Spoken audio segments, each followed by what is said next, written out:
Welcome. My name is Bob Tickleman. I'm a Principal Microsoft Technical Trainer, and I'm here to conclude our course series on AZ-204.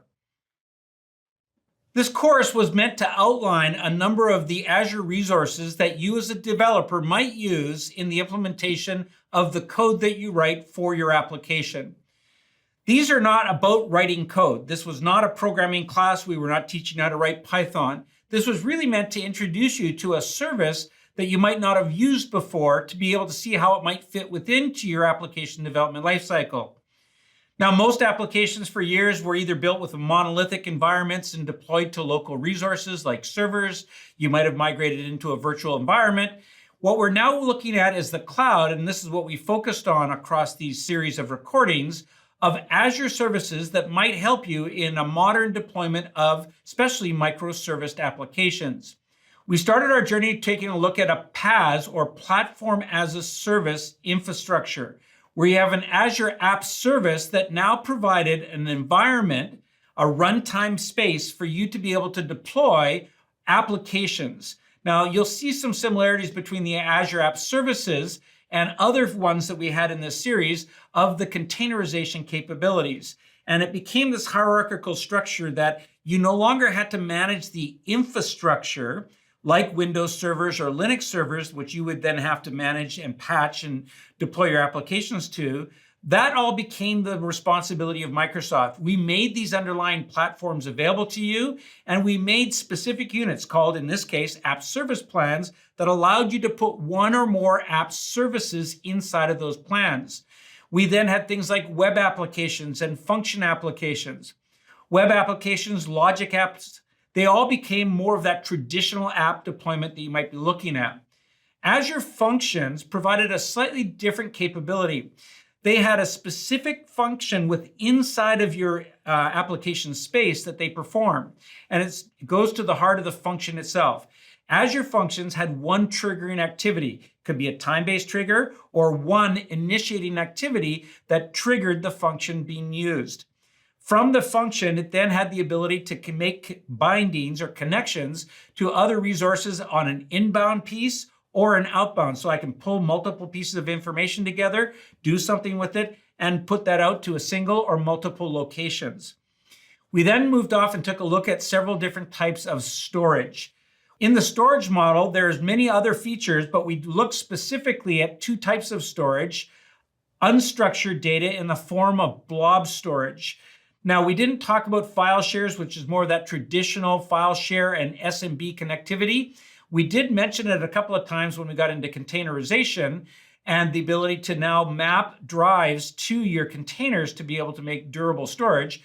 But specifically, a storage account as a regionally based unit of storage and replication, we saw that a storage account made our information highly available through a variety of replication models, whether they be locally redundant storage or LRS, ZRS, or the zone redundant storage. And we then introduced the concept that's not in all regions yet, the ability to have zone redundancy that not only made it highly available by storing your information 3 times, it now spread those 3 copies across 3 different zones within the same Azure region, giving you higher availability and less single points of failure at the data center level. We then moved off into a form of lightly structured data, which is Cosmos DB, a new service that introduces this lightly structured data, or what's sometimes referred to as no schema or NoSQL data, that you now had at an enterprise global level ability to have this massive throughput capacity to store information in a variety of lightly structured models in that name value pair, whether at graph data, document data, as well as the API, so that you could migrate away from legacy application environments like MongoDB, Gremlin, Cassandra, to name a few.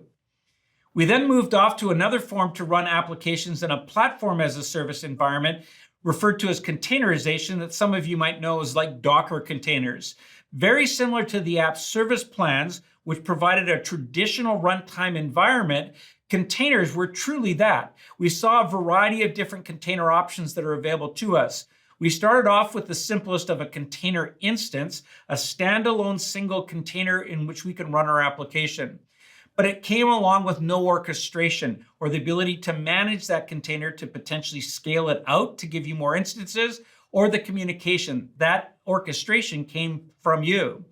We then saw that it wasn't part of the class. We then talked about a feature of a container inside of an app service plan. So kind of tying it back to the app service plan itself. You could have a container in an app service plan and not just a web app or a function app or a logic app.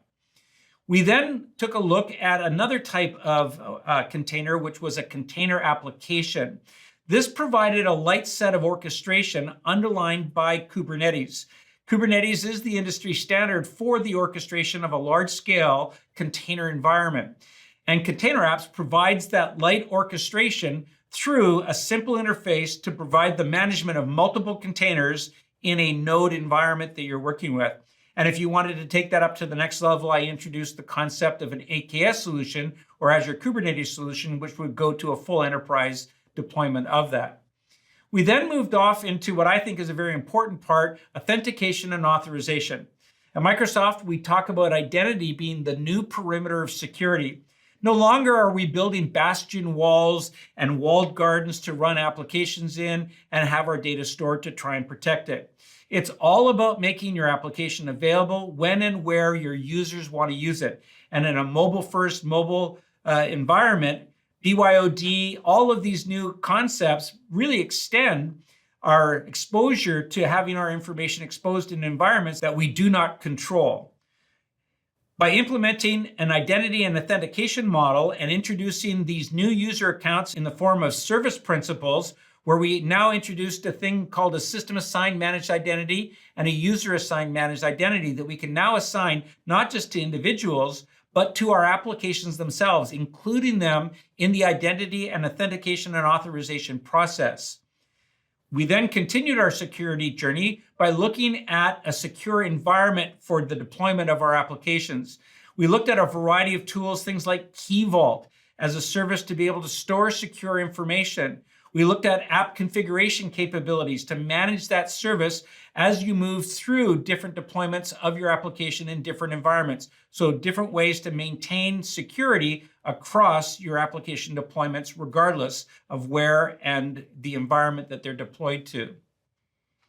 We moved off then into the API environment. Specifically, we talked about an API economy with microservices, third-party APIs being used more and more, and other partners possibly using our APIs. We wanted to be able to have a single pane of glass to manage our use of APIs, whether they be ours or third parties, or making them available to third parties. We saw that API management provided a capability through a single pane of glass to have gateways in which we could throttle activity and monitor its performance. We saw that we could package or bundle up our APIs into things called products that you could then secure and make available through subscriptions. And I want to stress that that is not a financial subscription. It is just a registration process that a user must go through, requesting access to it, and then sharing that information so that they have access to those APIs. We saw that we could wrap our APIs in a set of profiles that controlled the access of the API at several different levels, whether it be at the front end, through the inbound, the back end, the outbound, or again, through the front end to shape and control how the APIs are used and how they perform. We then moved off, and I'm going to do these two together, to take a look at queuing. Queuing is a broad spectrum and a key attribute of modern application development. We now want to take a look at this term decoupling to separate the direct connection between two applications from a performance perspective. By decoupling their direct communication, we then decouple the need to actually scale that way. We can have a massive scaling requirement to meet a specific inbound need from a user perspective that then could take that information, drop it into a queue, and then be able to pick that information up and be able to process it in a timely manner and in a most effective and efficient way to do that based on a decoupled form of scaling. We saw that there are basically five different types of scaling. We covered 4 of them. They broke up into 2 major areas, event-based queuing and message-based queuing. There were 2 forms of event-based queuing that took from things like Event Grid, where you now had resources like everything in Azure emitting the events or activities that were performed on those Azure resources. I'll use blob storage as an example. When was a blob storage account created? When was that blob storage used? When was an object deposited or stored in it? When was it deleted? When was it moved? All of those usage triggers an activity that now appears in the event grid. That event grid then could be published, and you now have topics that exist in the grid. What was it? This object was deleted. You then had subscribers that could listen to that grid information, that stream of information being generated, and then potentially respond based around some activity that it has been identified as a need to be able to respond to. We saw that we could then move that up into more of an enterprise grade using event hubs. Event hubs is very similar to a Kafka environment, if you're familiar with that, where we now had an enterprise grade capability with a FIFO or first in, first out, processing, dead letter reckoning. It guaranteed enterprise scale, the ability to dynamically scale out and scale back in based around usage. We had the ability to create partitions to shape the traffic. And you still had that concept of a publisher subscriber where you had groups of applications that could be collected together that listens to those partitions to pull that information out and use that information to trigger another set of activities. We then switched over to a new set of queues that fall into what are called message-based queues. There again, there were two different types that we had. I'll use them as, kind of an entry level or simple queue in a form of an Azure storage account, going back to a storage account that we talked earlier. Storage accounts had 4 different possible types of data storage that they had. The blob storage, which we covered in a previous recording. And then we had the ability to have file shares, which is another form of unstructured data. And then we had 2 forms of lightly structured data, Azure Tables and Azure Queues. Azure Queues and a storage account allows for message-based deposit of information into the queue itself. And it had a limit size of 64K of a message that could be dropped into that queue. It doesn't give you the same enterprise grade scale and growth capabilities, although it did have massive storage capabilities. Its throughput wouldn't match that of the service bus, which was the enterprise equivalent of the message queue you had available to you. They had allowed for larger message sizes depending on the tier of service that you subscribed to. And it provided for this massive capacity and features like first in, first out guaranteed processing, dead letter reckoning, and some of those other features that we mentioned in that recording. I do want to just mention it because I think it's important. I did mention it in the recording that there was a 5th type of queue called IoT hubs that has been added as a replacement for a feature that we used to use event hubs for. IoT hub now provides this capability to now manage IoT devices and all the telemetry that they bring. It also provided a backwards throughput to be able to now send updates and configuration values back to those IoT devices, where all the other queues are one way. They take information from the publisher to the subscriber. We wrapped the whole thing up with a module on telemetry. The ability to gather telemetry in the form of logs and metrics has been a long-standing requirement for organizations to be able to monitor the performance of their on-premises and hybrid cloud environments that they're working with. Traditional logs have been around for a long time and people have used them extensively, but they didn't give you the application-specific information that you might need. Application Insights extends that capability by adding the capability to add telemetry information on the performance of your actual application, page load times as we described, and be able to now get better insights onto the performance of our application. With that, that's the closeout of this module, and I encourage you to go back and take a look at either the course material or the labs that we recorded as demonstrations for you, and you can get that information at aka.ms/course AZ-204 to get the course material corresponding with each of these recordings.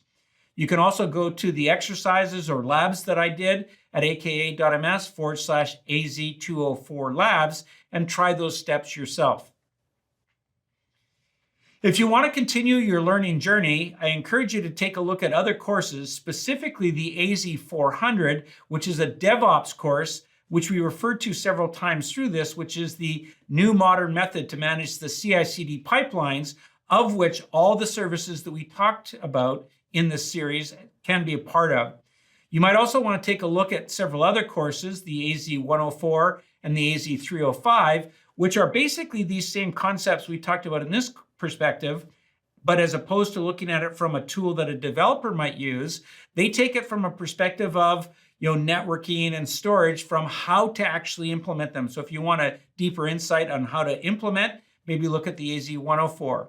And if you want to understand more about an architectural design plan of how they work together, that would be the architect class at AZ-305.